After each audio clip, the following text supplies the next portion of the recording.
മലപ്പുറത്ത് നായാട്ട് കേസിൽ കാപ്പ പ്രതി അറസ്റ്റിലായി. തിരുവാലി സ്വദേശി ബിനോയിയാണ് വനംവകുപ്പിന്റെ പിടിയിലായത്.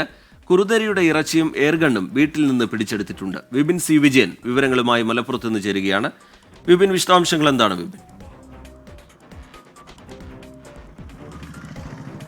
റിജിത്ത്, ഇന്നലെ രാത്രി സൗത്ത് DFOയ്ക്ക് കിട്ടിയ രഹസ്യ വിവരത്തിന്റെ അടിസ്ഥാനത്തിലാണ് തിരുവാലിയിലെ ഈ ബിനോയുടെ വീട്ടിൽ പരിശോധന വനംവകുപ്പ് നടത്തിയത്. ഈ പരിശോധനയിലാണ് കുറുനരിയുടെ 5 കിലോ വേവിച്ചതും അല്ലാത്തതുമായ ഇറച്ചി, കുറുനരിയുടെ തല, എയർഗൺ എന്നിവ പിടിച്ചെടുത്തത്.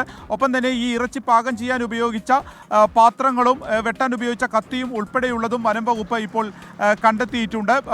രഹസ്യവിവരത്തിന്റെ അടിസ്ഥാനത്തിൽ പെട്ടെന്ന് നടത്തിയ ഒരു പരിശോധനയിലാണ് ഇവ കണ്ടെത്തിയത്. അപ്പോൾ ഇയാളുടെ മൊഴി പ്രകാരം തൊട്ടടുത്തുള്ള വയലിൽ നിന്ന് കുറുനരിയുടെ ഇറച്ചി ജഡം ലഭിച്ചു എന്നുള്ളതൊക്കെയാണ് പറഞ്ഞിട്ടുള്ളത്. പക്ഷേ ഇത് വിശ്വാസത്തിലെടുത്തിട്ടില്ല.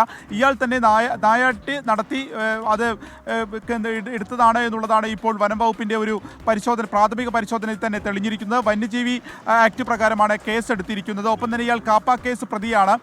ഈ എടവണ്ണയും മഞ്ചേരിയും ഉൾപ്പെടെയുള്ള പോലീസ് സ്റ്റേഷനിലും അതുപോലെ തന്നെ എക്സൈസ് റേഞ്ചുകളുടെ കീഴിലും ഇയാളുടെ പേരിൽ വിവിധ കേസുകളുണ്ട്. അങ്ങനെയാണ് കാപ്പ ചുമത്തുന്നത്.